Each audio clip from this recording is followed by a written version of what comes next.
මීට කලින් අපි කතා කළා කොහොමද OBS කියන software එක පාවිච්චි කරලා YouTube වල, Facebook වල games, lectures ඕනම දෙයක් stream කරන්නේ. එහෙම නැත්නම් අපේ screen එක record කරගන්නේ කියලා. මේ වීඩියෝ එක බැලුවේ නැත්නම් ඔයාලට පුළුවන් Chanux Bro streaming කියලා search එකක් දාලා මේ වීඩියෝ එක බලන්න.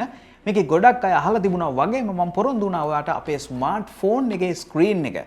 smartphone එකෙන් ගහන games මෙන්න මේ වගේ ඔයාගේ computer screen එකට අරගෙන live stream කරන්න ඔයාලට කියලා දෙනවා කියලා. අතන මේකට methods කීපයක් තියෙනවා. wirelessly අපිට කරන්න පුළුවන්, විවිධ softwares පාවිච්චි කරන්න පුළුවන්, apps පාවිච්චි කරන්න පුළුවන්. මම අද ඔයාලට අරගෙන ඇවිල්ලා තියෙන්නේ latency එක අඩුම, ඒ වගේම ගොඩක්ම reliable විදිහට පාවිච්චි කරන්න පුළුවන් සාර්ථකම ක්‍රමයක්. ඉතින් ඒ නිසා මේක හරහා ඔයාලට අවස්ථාව හම්බ වෙනවා ඔයාගේ ස්මාර්ට්ෆෝන් එකේ ගේම් එකක් ප්ලේ කරනකොටම ඒක සම්පූර්ණයෙන්ම ඔයාගේ කම්පියුටර් එකට මිරර් කරන්න. ගේම් එකක් ප්ලේ කරනකොට විතරක් නෙමෙයි ඔයාගේ ෆෝන් එකේ කරන ඕනම දෙයක් රියල් ටයිම් මිරර් වෙනවා ඔයාගේ ස්ක්‍රීන් එකට. එහෙනම් තේක බිස්කට් එකක් කරන් ලෑස්ති වෙන්න. ඔයා ගේම කෙනෙක් නම් ඔයාට මේක වටිනවා. ස්ට්‍රීමර් කෙනෙක් වෙන්න ලෑස්ති වෙනවා නම් ඔයාට වටිනවා. ගුරුවරයෙක් නම් මං හිතන්නේ ඔයාගේ ෆෝන් එක මිරර් කරන්න මේක වටිනවා. ඒ වගේම ඔයාට ස්මාර්ට්ෆෝන් එකක් ඕනම විදිහකට කම්පියුටර් එකට මිරර් කරන්නත් ස්ට්‍රීමින් කරන අයටත් මේක වටිනවා. ඉතින් Chanux Bro subscribe කරන්න, Instagram එකේ follow කරන්න. දැන් අපි බලමු මේකට ඕන බඩු මොනවද, මේක කොහොමද කරගන්නේ කියලා.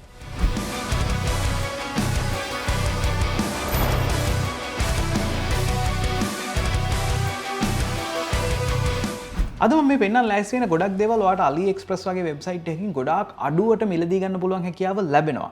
ඉතින් මුලින්ම ඔයාට ඔයාගේ ස්මාර්ට්ෆෝන් එක ඕනේ. මේ ෆෝන් එක හරහා තමයි ඔයා ප්ලේ කරන්න ලෑස්ති වෙන්නේ ගේම් එකක්. ඔයා දන්නවා ෆෝන් එක charge කරන්න, ඒ වගේම data share කරන්න මේකට තියෙනවා මේ වගේ port එකක්. සමහර ඒවාට තියෙන්නේ මගේ වගේ USB type C port එකක්.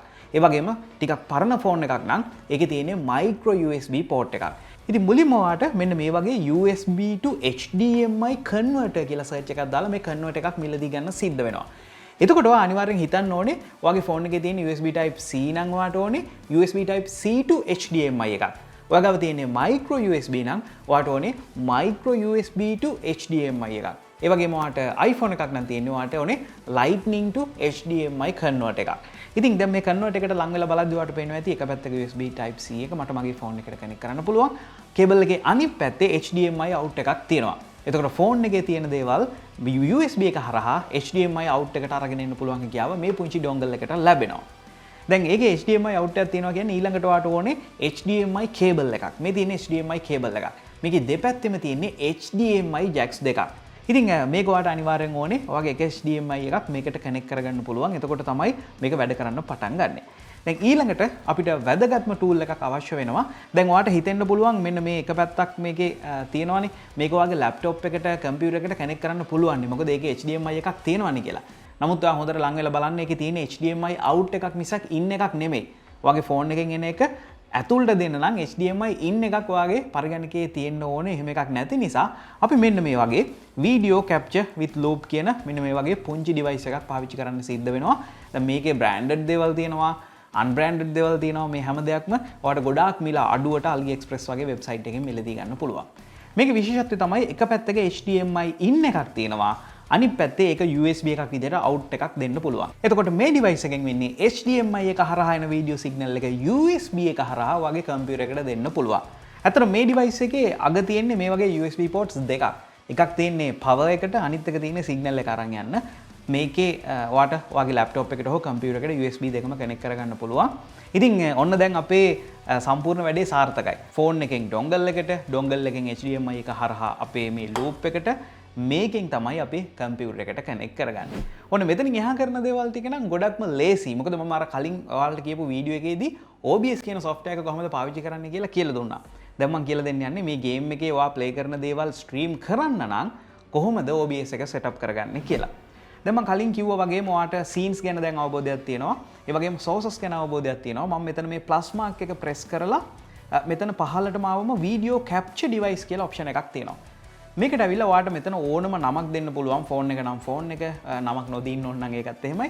දීලා ඕකේ කරාට පස්සේ ඔයාට මෙන්න මේ වගේ USB වීඩියෝ එක සිලෙක්ට් කරන්න අවස්ථාව හම්බ වෙනවා. දැන් මෙතන තියෙන settings වලින් ඔයාට විවිධ දේවල් වෙනස් කරගන්න පුළුවන්. resolution වෙනස් කරගන්න පුළුවන්, FPS එක වෙනස් කරන්න පුළුවන්. මේ ටික වෙනස් කරගත්තට පස්සේ ඔයාට පේනවා ඇති ඔයාගේ ෆෝන් එක සම්පූර්ණයෙන්ම ඔයාගේ කම්පියුටර් එකට මිරර් වෙන්න පටන් ගත්තා. ඔන්න දැන් තමයි මැජික් එක පටන් ගන්නෙ. ඔයාට ඕනේ නම් මෙතනට ගිහිල්ලා start recording ගිහිල්ලා ඔයා ප්ලේ කරන දේවල් කම්පියුටර් එකේ රෙකෝඩ් කරගන්න පුළුවන් high quality එකෙන්. එහෙම නැත්නම් ඔයාට පුළුවන් කලින් වීඩියෝ එකේදී මම කියලා දුන්නා වගේ settings හදාගෙන නම් ඉන්නේ ඔයා real time play කරනකොට ඔයාගේ Facebook එකේ ඔයාගේ YouTube එකේ වෙනත් මොකක් හරි streaming platform එකක මේක live stream කරන්න. දැන් ඔයාලට පේනවා ඇති මම ගේම් එක play කරනකොට ගොඩක්ම පොඩි latency එකක් තමයි තියෙන්නේ. ඔයාලා දන්නවා ඇති වෙනත් විදිහකට මේක connect කරගත්තම ඔයා ගේම් එක play කරලා තප්පර කීපයකින් තමයි stream වෙන්නේ. මේක අපිට ගොඩක් ලොකු අපහසුතාවයක්. ඇත්තට මේක හරහා අපිට ඕඩියෝ වීඩියෝ දෙකම ට්‍රාන්ස්ෆර් කරගන්න පුළුවන් හැකියාව ලැබෙන එකත් අපිට තියෙන තවත් වාසියක්. මං හිතන්නේ දැන් ඔයාලට අවබෝධයක් ගන්න පුළුවන් කලින් එකේ ස්ට්‍රීමින් කරා වගේ කම්පියුටර් එක කොහොමද අපේ ස්මාර්ට්ෆෝන් එකේ තියෙන ගේම් එකක් මේ විදිහට රෙකෝඩ් කරන්නේ, එහෙම නැත්නම් මිරර් කරන්නේ, එහෙම නැත්නම් ස්ට්‍රීම් කරන්නේ කියලා. ඉතින් අනිවාර්යෙන් පල්ලා කමෙන්ට් සෙක්ෂන් එකෙන් දාන්න ඔයාගේ අදහස් මොනවද? ඔයාට මොන හරි ප්‍රශ්න ආවද? ඒ වගේම ඉස්සරහා තවත් මේ දේවල් අපිට වෙනස් කරගන්න පුළුවන්. දැන් මං කලින් කිව්වනේ ඔයාගේ මූණ එහෙම පැත්තකින් දාගෙන මේක ස්ට්‍රීම් කරන්න පුළුවන් විදිහට සෙටප් එක හදාගන්න පුළුවන් කියලා. දැන් ඔයාට තවත් එකක් ෆෝන් එකත් ඇඩ් කරගෙන ඔයාගේ මූණ දාගෙන ලස්සනට ගේම්ස් ප්ලේ කරන්න පුළුවන්. එහෙම නැත්නම් ස්ට්‍රීම් කරන්න පුළුවන්. ඉතින් වීඩියෝ එක අනිවාර්යෙන් ඔයාගේ යාළුවන්ට ෂෙයා කරන්න. මොනවා හරි ඉගෙන ගත්තා නම් අනිත් අයට නොකිය ඉන්න එපා. අනිවාර්යෙන් ෂෙයා කරන්න. ඒ වගේම තවත් වීඩියෝස් බලන්න ඕනේ නම් පල්ලෙහා තියෙන රතු පාට subscribe button එක. ඒක රතු පාට නම් අලු පාට වෙන්නම ක්ලික් කරලා දාන්න. ඔයා ක්ලික් කරලා නම් ඉන්නේ notification bell icon එක ආයෙත් සැරයක් ක්ලික් කරන්න. ඉතින් Instagram එකේ Chanux Bro follow කරොත් ඔයාලට තවත් දේවල් බලා ගන්න පුළුවන් වෙයි. අද සිංහල Geek Show එකත් එක්ක තුනට ඔයාලට ගොඩක් ස්තුතියි ගව සිංහල Geek Show එකේ ඉක්මනට හම්බ වෙමු.